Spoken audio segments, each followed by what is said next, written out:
Pas sûr. Bonjour et merci de nous avoir rejoints pour ce débat en ligne du 39e Festival Jean Rouge. Donc, c'est à nouveau un film en compétition que nous allons discuter et c'est Black Hole, Why I Have Never Been a Rose. Black Hole, pourquoi je n'ai jamais été une rose. C'est un film qui a été réalisé par deux personnes, Emmanuel Grimaud, qui est anthropologue et cinéaste, et Arnaud Dehaye, qui est plasticien et cinéaste. Donc, je les remercie pour leur film et puis pour participer à la discussion. Cette discussion sera animée par Jean-Paul Collen, qui est également anthropologue et cinéaste et que je remercie aussi.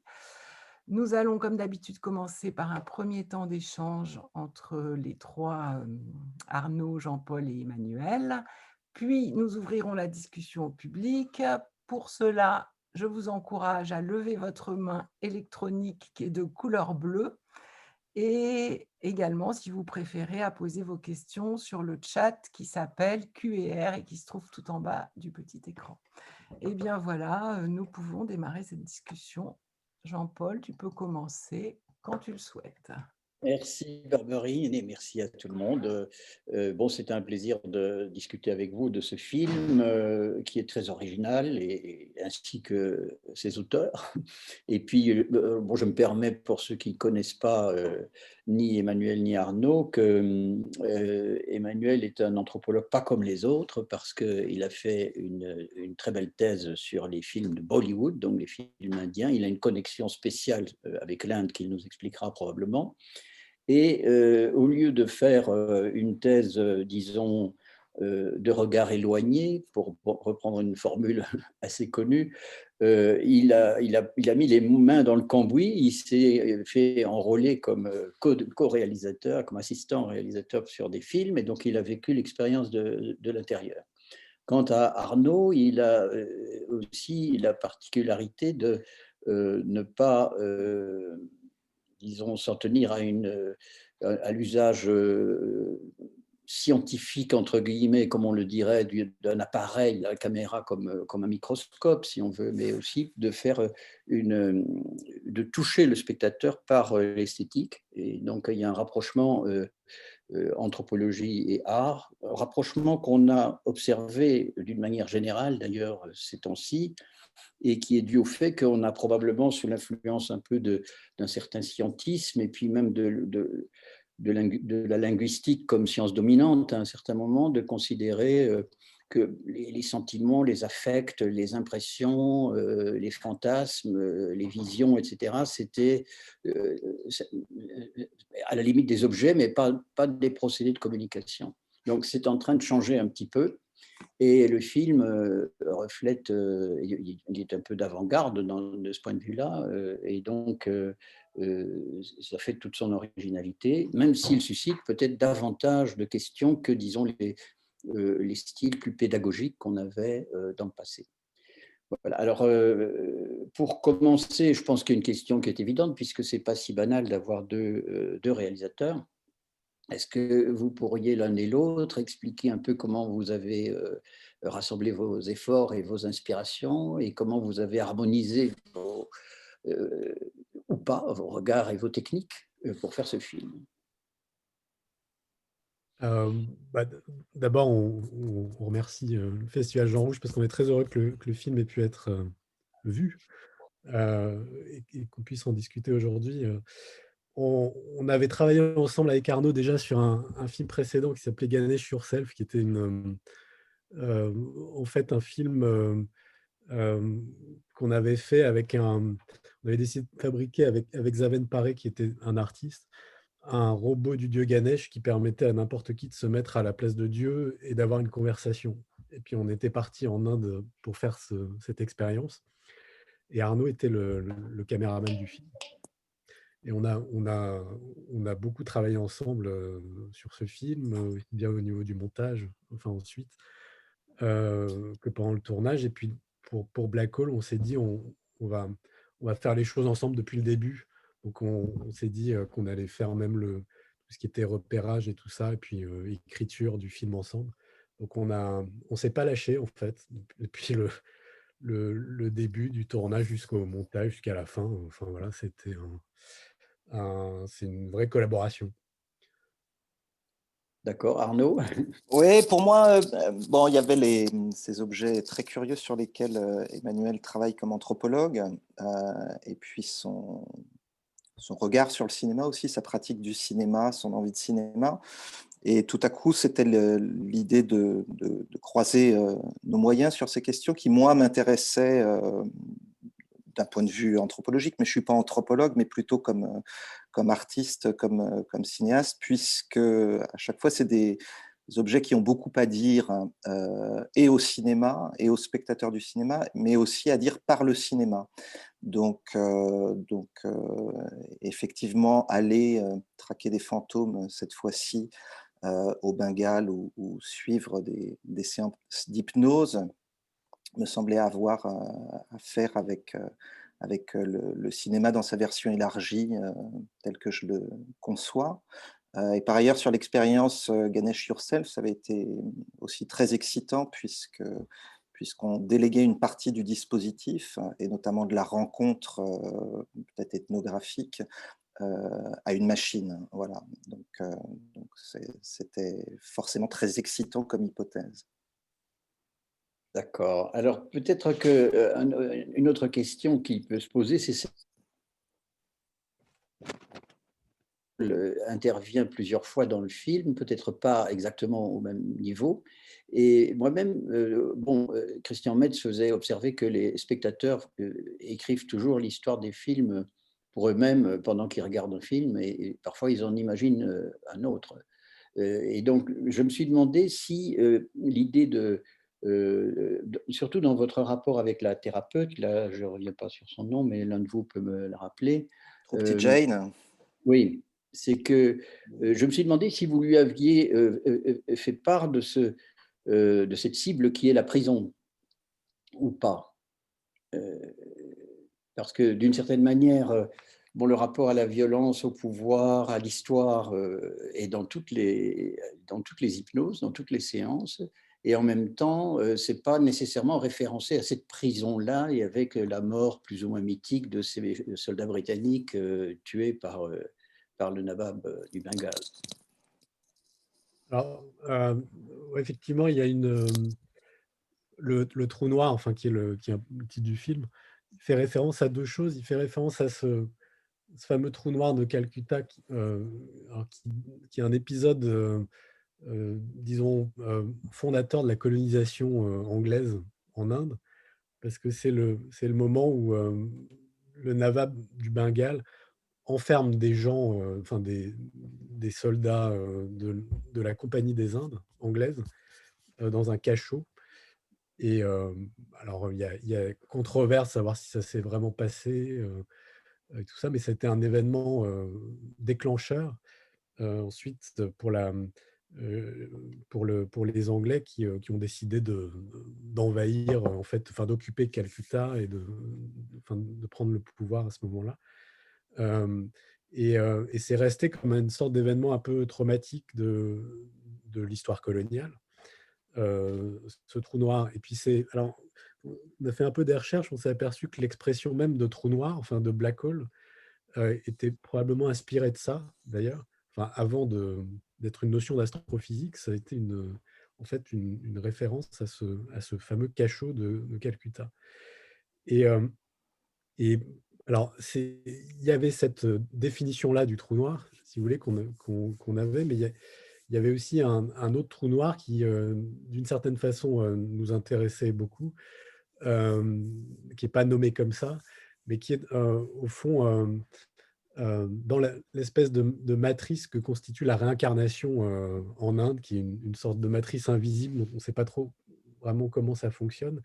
Mais il y a un moment, alors c'est à la mort de quelqu'un, il y a un moment de flou, enfin de vague, où on ne sait pas trop si la personne va revenir comme un fantôme ou va se réincarner correctement. Et c'est le moment où on fait des rituels, donc ça dure plusieurs jours, voire plusieurs semaines, où on fait des rituels pour que les gens se réincarnent correctement et ne reviennent pas hanter les vivants. Et, euh, et en fait, l'idée avec Troupti Jane, c'était ce qu'elle fait ça généralement sous hypnose, c'est d'immerger les gens dans un espèce alors, euh, d'espace neutre où toutes les incarnations sont possibles. Et donc, cette espèce de trou noir, quoi, après la mort de quelqu'un, avant n'importe quelle réincarnation. Et, et donc, pour elle, ça a été une sorte de... Enfin, elle s'en est servie euh, comme d'un déclencheur pour ces hypnoses, cette histoire de prison. Et pour nous, c'était... Parce on a un peu conçu le film comme une sorte de piège à fantômes, avec, avec des... Alors, les gens sous hypnose, c'est un peu les espèces d'arbres à bouche, si vous voulez. Alors, c'est un piège un peu biscornu, un peu bizarre, mais avec tous ces visages. Et puis les chasseurs de fantômes, qui sont un peu les bras du piège, si vous voulez. Et un appât qui est cette histoire du trou noir, en fait, du trou noir de Calcutta. Alors après, la question de savoir si le piège fonctionne, enfin, si ça permet ou pas d'attirer des présences, ou en tout cas de faire voir des choses de l'invisible. C'était un peu le but, en tout cas enfin, notre objectif. Oui. Voilà. Donc il y a bien une petite dimension performative avec euh, le thème du trou noir qui Le sert. thème du trou noir. Disons qu'elle a cherché. Alors, on a eu plus de personnages que ça sous hypnose. Il y en a eu beaucoup d'autres, mais on a gardé essentiellement celle-là. Euh, mais il y a toujours un moyen où, enfin, comment dire, les gens se raccrochent toujours à cette histoire d'une certaine façon, d'une manière ou d'une autre, enfin, à l'histoire coloniale. Donc ça, c'était une des grandes découvertes du film, c'est que beaucoup de gens se retrouvaient comme des personnages, alors, soit combattants de l'indépendance, soit voilà, qui étaient plus ou moins liés à, à la colonisation. Donc on retrouvait quand même, on pouvait essayer de retrouver ça. Mais le pari du film, c'était d'essayer de voir dans quelle mesure on arrivait à faire des synchronicités, trouver des synchronicités entre les hypnoses des gens qui n'avaient rien à voir. Oui, oui. Voilà. Pour, revenir un peu sur ce point de départ qu'était le Black Hole, ce qui était intéressant aussi, c'est qu'il constitue une sorte de tache aveugle de l'histoire, qui est un objet de fantasme, et que un des enjeux pour nous, c'était d'essayer d'éclairer ou de faire le point sur cette question. À un moment d'ailleurs où on parle beaucoup de flou du côté du musée de l'Homme aujourd'hui sur le parvis. Et en fait, c'était aussi cette hypothèse, en fait, on a essayé d'y croire, de se dire qu'au travers des hypnoses, on allait reconstituer l'événement. Ça n'a pas totalement marché, mais néanmoins, il y a eu comme des échos de cet événement à travers les récits des hypnotisés, qui tous s'accrochaient à des points historiques plus ou moins situés. Certains lâchaient des dates, etc., et qui étaient tous à chaque fois traumatiques. Et cet événement était quand même suffisamment important parce qu'il a décidé d'une configuration du monde par la colonisation britannique en Inde. Euh, et on voulait vraiment creuser la chose. Ce qui m'a complètement fasciné, c'est que bon, on connaît bien les questions d'orientalisme en France, mais tout à coup, on observait aussi une sorte d'occidentalisme en Inde, là, de gens qui se référaient beaucoup à la culture occidentale et qui faisaient remonter ça à travers le récit. Bien sûr, oui. Et puis les magnétomètres, c'est bon, c'est quand même une technique très occidentale. Ce qui est original dans leur cas, c'est qu'ils répondent presque linguistiquement. Pour moi, les instruments de mesure du magnétisme, c'était plutôt un truc de physique. Mais là, ils engagent le dialogue avec pas seulement le nombre d'impulsions, binaires, etc., oui ou non, mais aussi avec pratiquement des phrases, quoi. Donc, ils ont deux outils là en fait qu'on voit dans le film. Il y a à la fois ce qu'ils appellent le kétométeur, qui est oui. un magnétomètre Oui. qui mesure les ondes, les impulsions magnétiques, et aussi une Ecovox, qui est un objet produisant du son comme ça et essayant de se greffer sur des fréquences. Voilà, donc toutes sortes de fréquences hertziennes et peut-être autres. Je ne sais pas, tu pourrais être plus précis, Emmanuel, là-dessus. Et c'est ce qui produit ces phonèmes. Alors, effectivement, il y a un effort linguistique de leur part parce qu'ils circulent entre différentes langues, le bengali, l'hindi et l'anglais, à essayer de capter du message, mais au fond, la validation, elle est collective, donc c'est assez intéressant. Si une seule personne entend une chose et que les autres ne l'ont pas entendue, ils ne valident pas. Ah, d'accord. Oui, d'accord. Alors, qu'est-ce qui vous a poussé, enfin, vous avez tous les deux déjà un peu répondu, mais l'idée de matrice là est intéressante parce que pourquoi faire un film double plutôt que deux films? Puisqu'on Euh, a deux sujets très différents. Avec les chasseurs et les hypnotisés, Oui, c'est ça? voilà. Oui. Ouais. Ben, en fait, quand on regarde les films de réincarnation, parce qu'il y a eu beaucoup de films faits sur ce genre de trucs, mais d'ailleurs, il y a un film, on voit souvent des documentaires qui sont faits, genre BBC ou des choses comme ça, qui sont assez pitoyables, parce qu'ils sont toujours dans une espèce de quête obstinée de la vérité. Il faut absolument prouver que ça existe ou que ça n'existe pas. Et c'est ça, en fait, depuis un siècle, en fait, depuis la fin du 19e, les affaires de réincarnation en Europe, mais aussi d'ailleurs en Inde de plus en plus, sont abordées en termes de vérité plutôt qu'en termes de possible. Et Oui. donc, il y a eu pendant tout le XXe siècle des gens qui ont essayé d'appliquer des protocoles. Il y avait un chercheur qui s'appelait Ian Stevenson, qui était canadien, un psychiatre, qui récoltait tous les cas de réincarnation dans le monde, qui a voyagé alors, en Birmanie, en Inde, en Thaïlande, etc.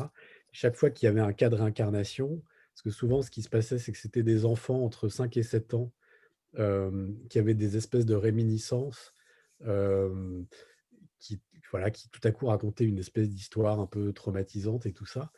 Et alors, en Inde, généralement, quand ça arrive, ce genre de choses, les gens ont tendance à étouffer la chose parce que c'est pas très bon pour les. Enfin, on considère que ça attire le mauvais œil euh, que de voilà, se souvenir de ses vies antérieures. Et, mais alors, donc Stevenson allait voir ces cas et puis il y a des protocoles d'enquête pour analyser les témoignages, etc. Et, alors, il a travaillé toute sa vie là-dessus pour arriver à des conclusions qui sont enfin, très minimes. Enfin, je veux dire, c'est toujours voilà, du domaine du possible. On ne peut jamais rien prouver véritablement. Et donc, nous, on voulait sortir, on voulait se décaler de tout ça, enfin, de cette quête de vérité qui nous empêche de réfléchir véritablement à ce que pourrait être cette matrice si on commence à imaginer la façon dont elle pourrait fonctionner. Donc, on était allé voir des chercheurs qui étaient alors très scientistes, des Indiens qui avaient travaillé avec Stevenson. C'est comme ça que le film avait commencé d'ailleurs. On était allé voir une chercheuse qui était un peu perdue dans l'Himalaya, là, mais qui elle, enfin, était psychiatre aussi, et puis qui reprenait ses recherches et tout ça. Donc, voilà. Et puis, en fait, on s'est aperçu que, enfin, c'était vraiment pas, on voulait pas faire un documentaire en fait Oui. là-dessus. Donc, on a rencontré Trupti Jain, et puis elle me disait, mais moi, je mets les gens sous hypnose pour aller dans les vies antérieures, etc. Et puis, ça variait, enfin, selon la personne à qui elle avait affaire et les gens qui ne croyaient pas du tout aux vies antérieures. Donc, elle disait, mais bon, voilà, c'est juste un exercice pour débloquer son imagination, quoi. Puis pour Oui, résoudre des alors, problèmes, des phobies, etc. Et puis aux gens qui oui, croyaient vraiment aux vies antérieures, enfin, elle jouait le jeu, quoi. oui. Mais le dispositif d'hypnose était très malléable par rapport à ça. Et puis, d'ailleurs, dans le film, il y a beaucoup des gens enfin, qui ont fait des hypnoses qui étaient complètement sceptiques par rapport à l'idée de vie antérieure, mais qui quand même jouent le jeu et s'aventurent dans ce. Ils produisent quelque chose éventuellement. Ouais. Mais nous, ce qui nous Inattendu plaisait, pour eux. c'est qu'on montait un dispositif. Enfin, c'était un peu comme.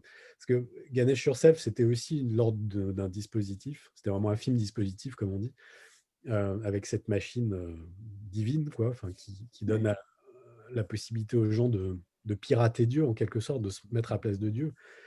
Et là, c'était un peu un dispositif similaire dans le sens où, en fait, ce que ça permet, l'hypnose, c'est ça donne la possibilité aux gens de pirater l'histoire, mais véritablement. C'est-à-dire que, voilà,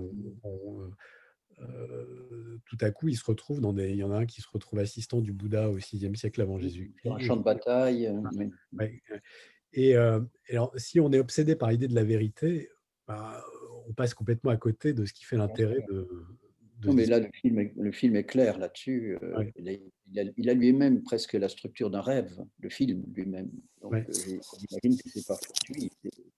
Et du coup la touche, disons, artistique dans ce qu'elle a de plus téméraire, avec des images subliminales ou des choses comme ça, qui arrivent assez tard dans le film, après une bonne heure. Il y a une sorte de petite rupture de style où on a des effets, disons. Mais il passe assez bien. D'abord, moi, j'ai souvent été contre ça parce que je trouve qu'illustrer les visions des autres, ça ne va pas. Hein. J'ai moi-même travaillé sur des cultes de vision et ça me dérangeait beaucoup. Mais là, comme on est pris dans une matrice qui est semi-onirique, ça vient sans heurts, quoi. Ça vient sans... Mais se pose quand même la question de l'accélération. Pourquoi avoir accélérer ces raccords qui ne sont pas réalistes dans le film, et jusqu'à arriver à des images carrément importées, disons, comme si vous-même aviez été inspiré. On a eu des grands débats là-dessus, hein. C'était tout un excellent pour le montage, mais Arnaud, tu veux répondre peut-être? Non, Non, bon, ça a été effectivement un point de grosse discussion de montage entre ce qui est possible, effectivement, de la vision de l'autre, de l'inventer, de la générer, etc. Ou plutôt tenir une ligne claire et un peu plus radicale. Juste pour revenir sur la question d'avant, entre ces deux lignes, à la fois les chasseurs de fantômes et les hypnoses, on avait aussi besoin que le film marche sur deux jambes. C'est-à-dire effectivement, il y avait la possibilité de deux films. Ça n'a plus été qu'un film, Black Hole, mais on souffrait en fait de manque d'extérieur.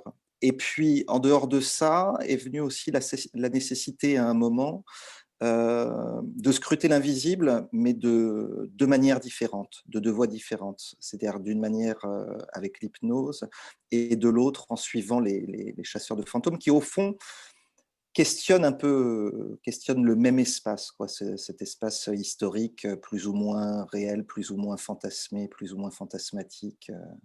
Voilà. Ensuite, sur ce feu d'artifice visuel de la fin, ça a été la partie la plus difficile à travailler, celle qui a fait l'objet de multiples négociations, d'allers-retours, etc.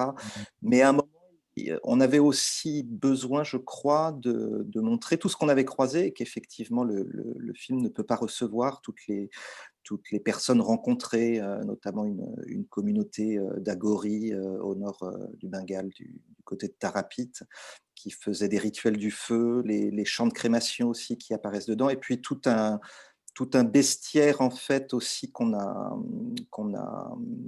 qui était présent dans les hypnoses, parce que beaucoup de gens passent par des états de réincarnation animale ou végétale, et ça, c'était impossible de le montrer. Et surtout, dans leur récit sous hypnose, il y avait beaucoup moi, une chose qui m'a frappé, qui pourrait faire l'objet d'un futur travail, il y avait beaucoup d'états de corps différents et de sensations. Certains parlaient de sensations animales avec une redoutable précision. Voilà, on avait eu un sujet qui se décrivait comme serpent dans une vie antérieure et qui nous expliquait la torsion qu'il faisait pour regarder derrière sa queue de serpent frétiller. Et c'était un récit assez fascinant. Oui. Il y a un passage assez étonnant dans le film, assez tard dans le film, il y a un personnage qui répond un peu comme dans une interview classique, question-réponse et tout ça, et puis il entre sous hypnose brutalement, à tel point que la thérapeute lui dit mais on va vous déplacer, on va vous mettre dans un autre endroit, donc ça c'est assez impressionnant parce que la personne sans trop d'efforts d'invitation de la part de la thérapeute, change de registre de vision. Au lieu de raconter d'une manière consciente, il se met à raconter autrement. Ça nous a. Je vais te laisser la raconter, Emmanuel, mais ça a été notre premier mis sous hypnose. Et en fait, on n'était pas sûr que le dispositif marcherait comme pour tout dispositif. Et ça a plus que marché parce que ça a sans doute été l'hypnose la plus profonde. Et effectivement, on avait commencé à discuter. Puis elle voulait juste faire un essai, lui expliquer ce qu'était l'hypnose. Et il est tout de suite parti sous hypnose assez profondément, dans l'espace où on n'avait pas pensé le filmer. Donc on a couru un peu après lui avec les caméras et le micro, mais ça nous a Et il pris de change vitesse. complètement de physionomie, hein, c'est très impressionnant. Alors, j'avais une question qui est peut-être plus pour Emmanuel, puisque ça tient un peu à la culture indienne, c'est que on voit aussi, comme aussi dans la psychanalyse, qu'il y a une sorte de boîte à outils des thérapeutes qui font qu'aucune question n'est neutre, et on voit bien que la thérapeute charge elle-même aussi des thèmes culturels qui font partie de ce grand ce continent indien, mais elle est assez active. À un moment donné, je me suis demandé même si elle n'était pas aussi inspirée elle-même, parce qu'elle décrit un massacre, là, et puis ces questions s'accélèrent jusqu'à devenir un texte. Elle produit elle-même du texte. Ouais, enfin, je trouve que ça a été une des grandes surprises de travailler avec elle parce que elle avait comment dire, l'impression que l'hypnose, c'est un peu une sorte de cinéma mental. Et pour nous, c'était un peu l'énigme du film. C'est-à-dire que c'est aussi la raison pour laquelle on l'a fait, enfin, avec elle. Et la raison pour laquelle on s'est intéressé à l'hypnose, c'est c'est un vrai problème anthropologique de savoir comment rentrer dans la tête de quelqu'un.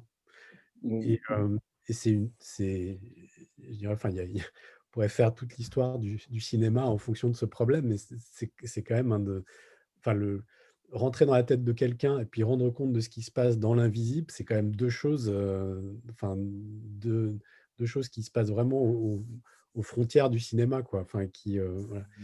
Et là, en l'occurrence, alors, rentrer dans la tête de quelqu'un, enfin, quelque chose qui se fait par le biais d'une forme d'activation d'un cinéma mental sous hypnose. C'est-à-dire qu'elle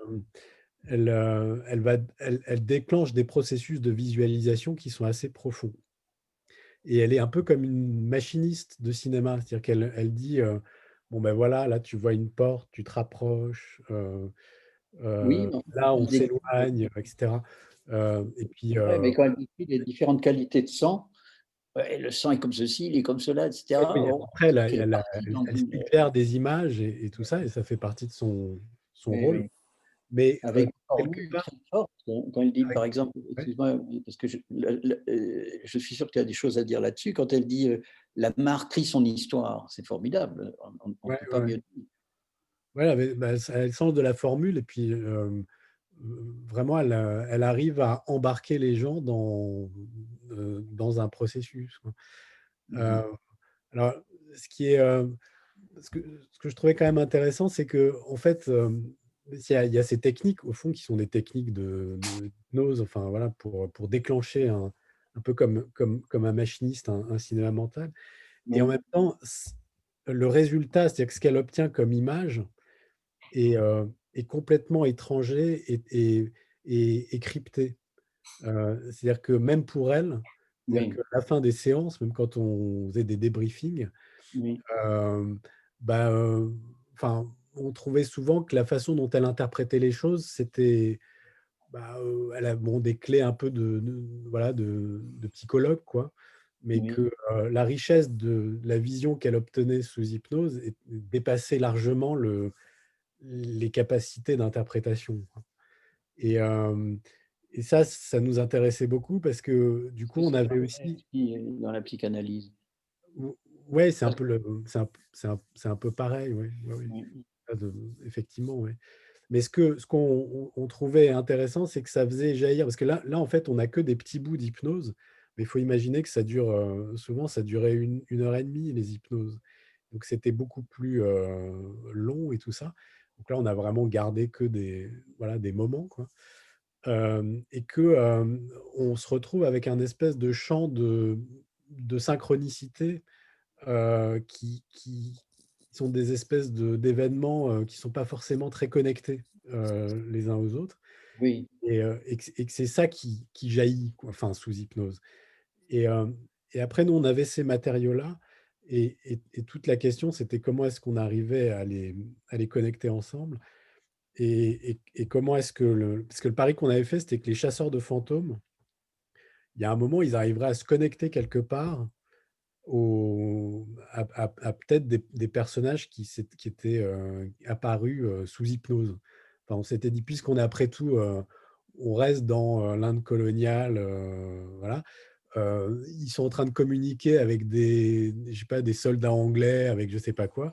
Euh, Peut-être qu'il y a des choses qui vont apparaître, enfin voilà, des sortes de relations ou de oui, synchronicité, quoi.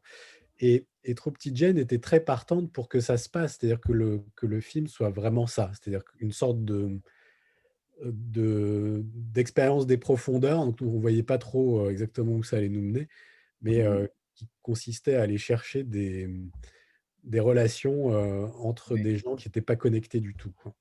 d'accord. Ce qui Et était donc, aussi, ce qui était aussi intéressant pour nous dans ce dispositif, c'est qu'au fond de ce cinéma mental, elle devenait le metteur en scène. oui, Et ça, c'était très bien parce que c'était pour nous lui déléguer une part du travail de ce qu'on voulait faire surgir. oui, bien sûr.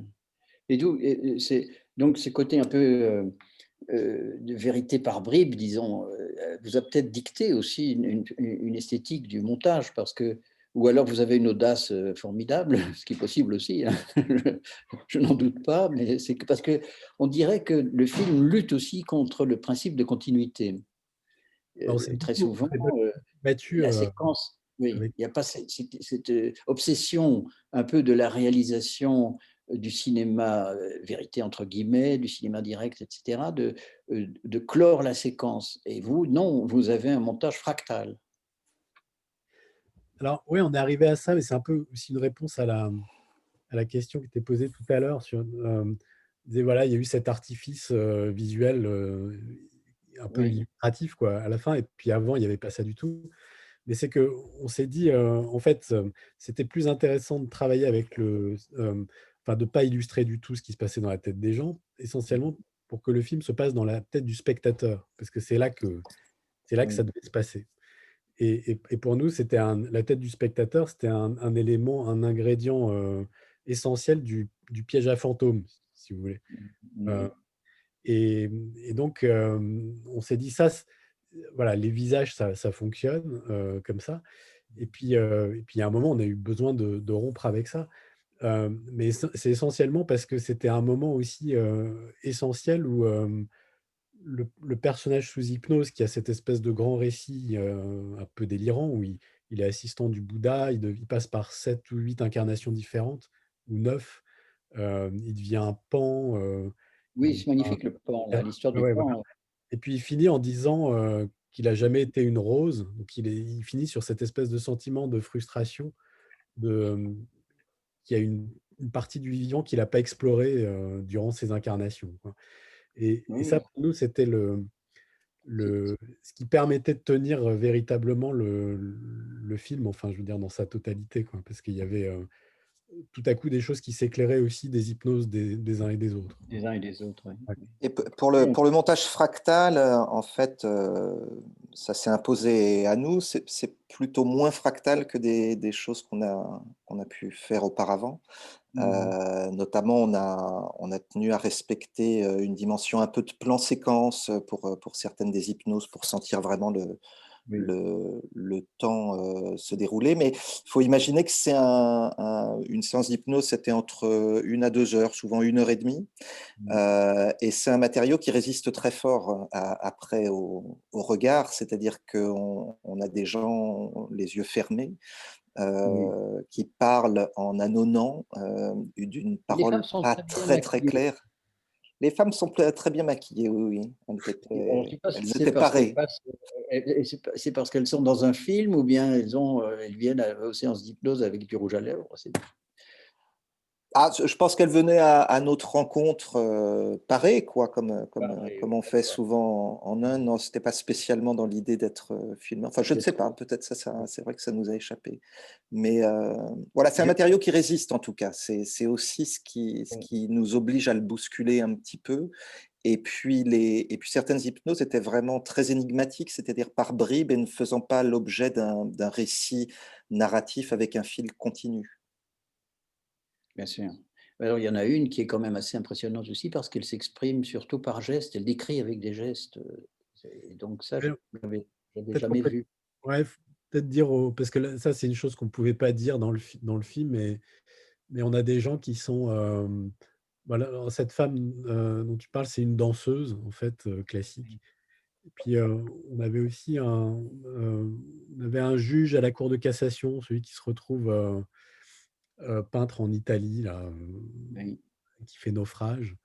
On avait comme ça des personnages enfin, assez différents, mais qui étaient. Enfin, ce qui était intéressant, c'est qu'on ne savait pas qui ferait un bon sujet sous hypnose. Et généralement, les gens, vous pensez qu'ils feraient des bons sujets, ne le sont pas du tout. Et donc, la personne qui est partie comme ça, sans même qu'on lui dise quoi que ce soit, c'est quelqu'un auquel on ne s'attendait pas. Donc, il y avait pas mal de gens qui étaient aussi des patients de l'hypnotiseuse, enfin voilà, qui étaient. Mhm. Pour rebondir sur ce personnage qu'Emmanuel évoque, qui était donc peintre à la Renaissance italienne et qui fait naufrage, enfin, donc c'est le dernier personnage du film, dans notre obsession un petit peu à croiser l'histoire, on a découvert un peintre anglais qui avait été anobli par la reine et qui était venu exécuter des commandes à Calcutta, donc dans des allers-retours entre Londres et Calcutta. Il avait fait un naufrage, il s'était retrouvé naufragé aux îles Andaman. Et on imagine que c'est le seul lord anglais à avoir participé à des scènes de cannibalisme. Donc voilà, on faisait des allers-retours entre Le karaté Malinowski, voilà. que quand il est arrivé, c'était déjà dans le mythe. Mais bon, alors peut-être que c'est le moment de demander à nos spectateurs, aux auditeurs, s'ils ont des questions, ce dont je ne doute pas. Alors, il y a un petit... Pour l'instant, je n'en vois pas. Donc, vous pouvez lever la main. Elle est bleue, elle est en bas de l'écran, ou bien envoyer une question en chat par le QR. Mais je vous dirai s'il y en a qui arrivent. Pour l'instant, personne n'a osé, mais je pense que ça va. Les gens sont un peu frileux au début, ensuite ça arrive. D'accord, d'accord. Alors, disons, oui, il y a des petites choses amusantes. Jusqu'à la fin du film aussi, par exemple, dans les remerciements, il y a ce groupe qui s'appelle Spirit, mais qui veut dire en fait Systematic Paranormal Investigation Research and Intelligence Team. Spirit.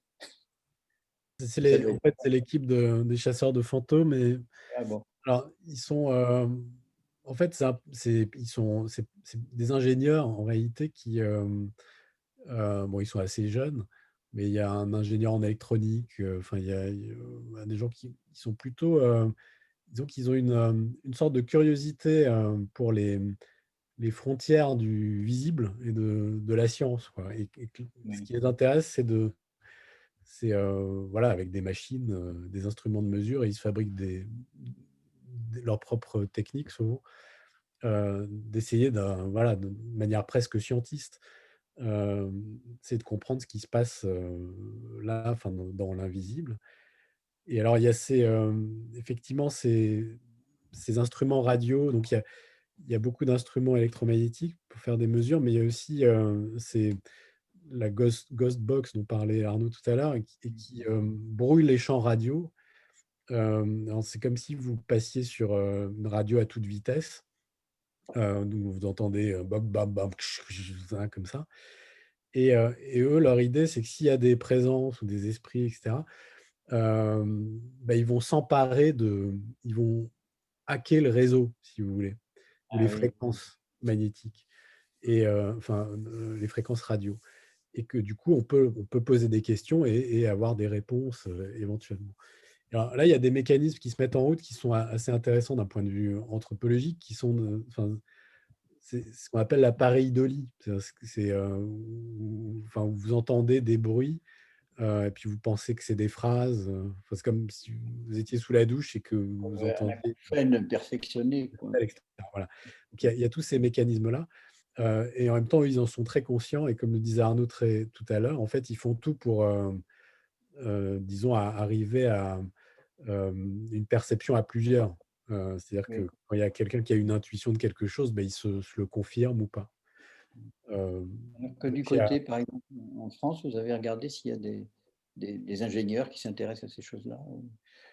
ben, en fait, dans tout ce qui est études un peu parapsychiques, paranormales et tout ça, c'est souvent des gens qui ont des formations scientifiques et assez poussées. Et l'histoire des sciences parapsychiques est d'ailleurs pleine au fond, de physiciens qui, Ça, c'est voilà. vrai, mais si on regarde il y a un organisme d'État qui s'occupe du magnétisme, des forces magnétiques. Mais dans les publications, il n'y a rien sur les sciences humaines, il n'y a rien sur. On ne trouve pas jamais un article sur Mesmer. C'est complètement séparé, c'est la physique, quoi. Ouais, ouais, il y a un vrai partage. Alors, j'ai l'impression si on va en Angleterre ou aux États-Unis, il y a beaucoup plus de dialogue.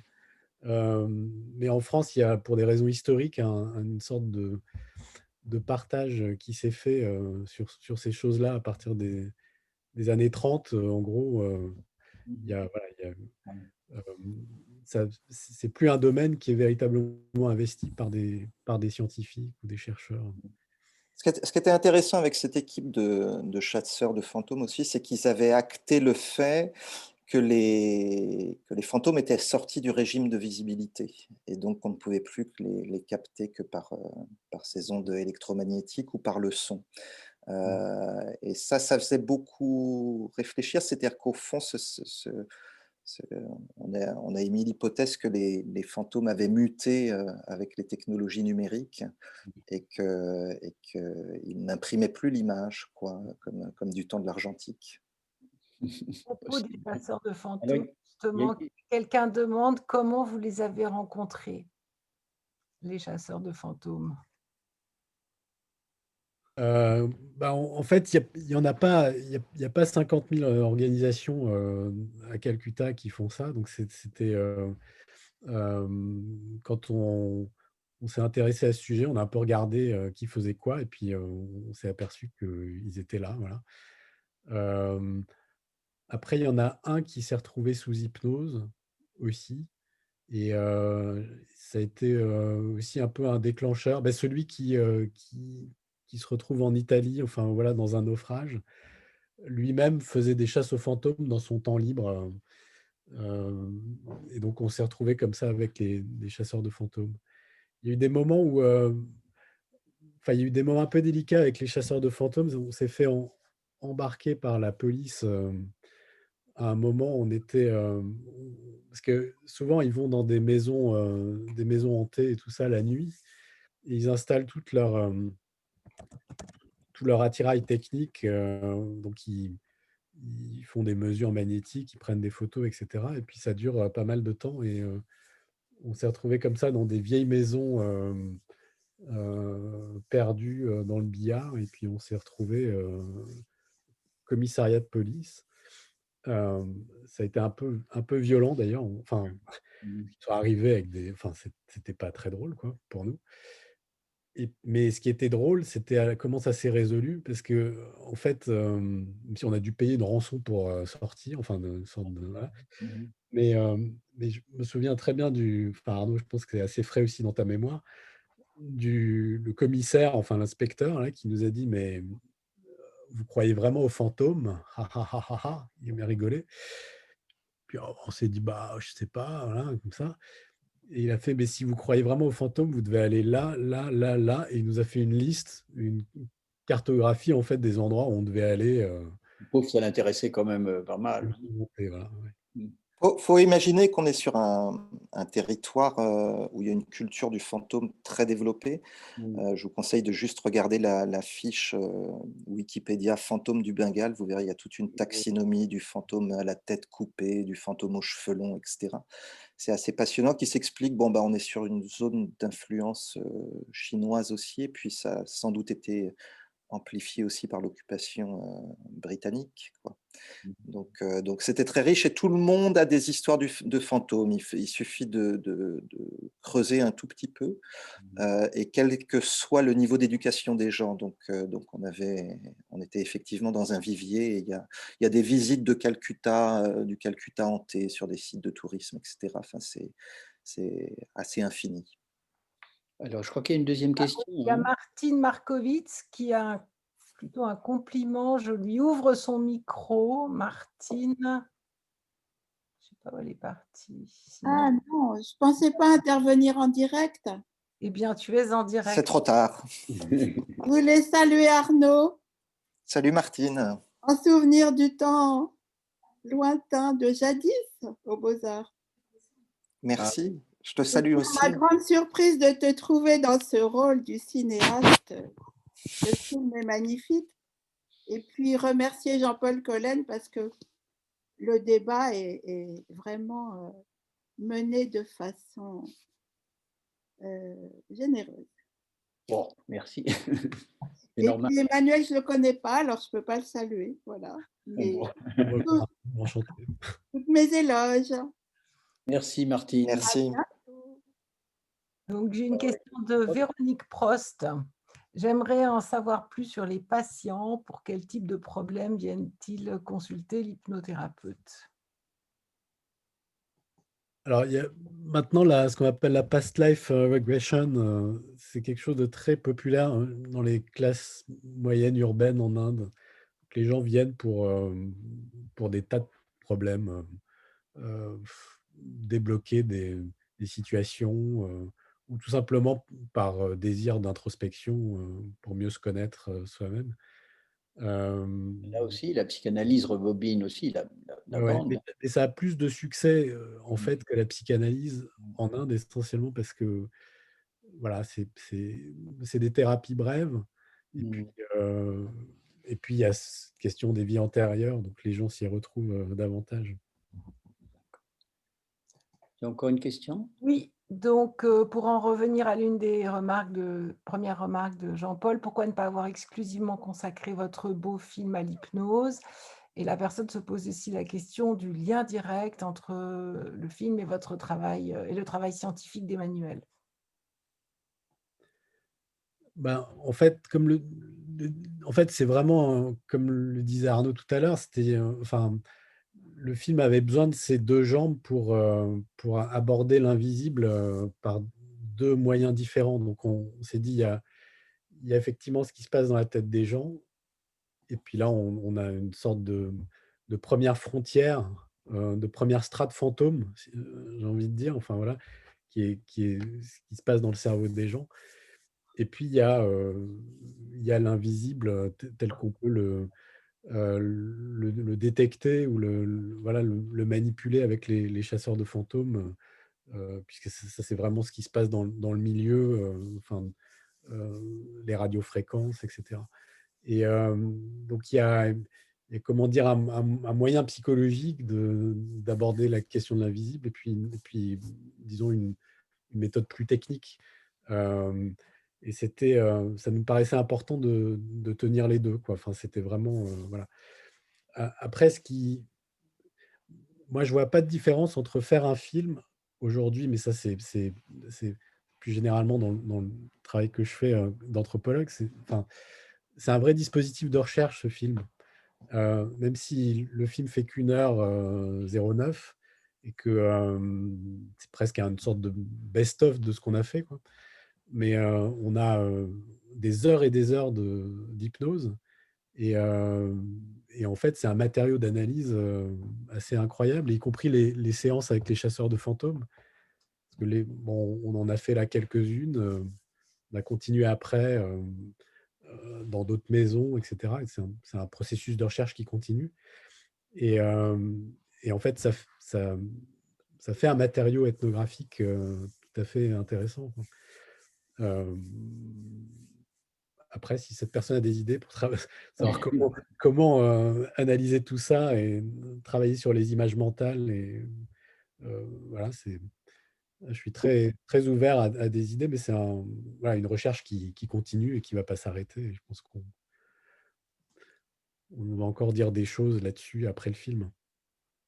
Alors, D'accord. Il y a une question? la même personne vous demande si vous avez vous-même essayé l'hypnose et s'il est nécessaire de l'avoir essayé pour mieux la filmer. Ah, ça, c'est une très bonne question. Oui. Ou pas? Moi, je peux répondre. Moi, je l'ai pas tenté pour 2 raisons. La première, c'est que j'étais pas dans mon bain linguistique, donc la chose me semblait difficile en termes de spontanéité, etc. Et la deuxième, enfin, il y en a 3. La deuxième, c'est que je filmais, donc Oui, il y a un c'était film à faire, compliqué oui. voilà, de filmer et de manger la soupe en même temps. Oui, oui. Et puis pour finir, j'ai la malheureuse impression que je suis assez peu suggestible. On parle de suggestibilité des sujets, c'est-à-dire ceux qui vont plonger à la première suggestion, et puis ceux au contraire qui vont résister, qu'on n'arrivera pas à mettre sous hypnose. Et j'ai peur d'être mal suggestible. Voilà. Mais en tout cas, Ça se travaille. ça se travaille, voilà, et j'attends d'avoir l'occasion de refaire ça, mais peut-être dans un bain linguistique plus évident pour moi. Ah, et une question très amusante. Chasseur de Ah, fantômes. par contre, Emmanuel a tenté, Pardon, peut-être il peut pardon. compléter. Ouais. Alors, désolé. Vas-y, Emmanuel. Non, mais moi, ça me paraissait essentiel de le faire, donc je l'ai fait parce que sinon, enfin, il me semblait qu'on ne comprenait pas ce qui se passait. Voilà, donc ça m'a paru essentiel de le faire, et je trouve ça important de l'avoir fait parce que, en plus, c'est vrai qu'on s'aperçoit sous hypnose que bah, ça déclenche des capacités de visualisation enfin, voilà, insoupçonnées, qu'on ne mobilise pas d'habitude. Et je pense que c'était quand même l'intérêt du film d'essayer de pointer ça, enfin, voilà, cette activité intérieure. Si le film a un résultat au niveau des savoirs positifs, disons, c'est qu'on voit très bien que, quelle que soit l'opinion qu'on se fait sur ces techniques, elles mobilisent de nouvelles ressources chez les personnes qui s'y soumettent. Ça, c'est Ah évident. oui. Alors, il y avait encore une question? On va peut-être prendre une dernière question parce que l'heure Dernière. tourne et elle est amusante. Chasseur de fantômes, une activité masculine exclusivement pour l'interrogation.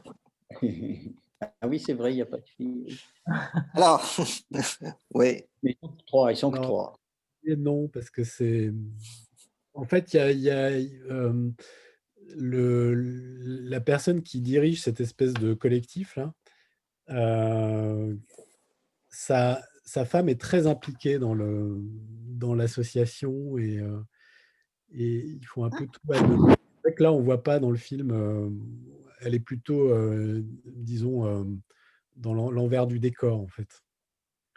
C'est vrai que ce n'est pas elle qui pose des questions. Mais c'est vrai qu'il y a un clivage du film, c'est-à-dire qu'en fait, les hypnoses étaient principalement féminines, pas uniquement, mais principalement féminines, et puis les chats, c'était plutôt mené par des hommes, mais ça, on n'y peut pas grand-chose, mais il n'y a rien ne fait que c'est une activité masculine. Bon, écoutez, merci beaucoup. Moi, je trouve que c'était vraiment intéressant. Et puis, tous ceux qui n'ont pas vu le film, je crois qu'il y a encore possibilité jusqu'à Oui, je pense jusqu'à mardi Lundi. Jusque lundi. 23. Lundi 23, Merci, Laurent. minuit, l'heure des fantômes. OK. Merci beaucoup. On a passé un bon moment. Et puis, à une prochaine. Merci. Merci à Jean-Paul, Emmanuel, Arnaud. Un grand merci pour le film et pour la discussion. Et puis, à une prochaine fois de se voir. Salut, Barberine. Au revoir. Au revoir. Au revoir à tous.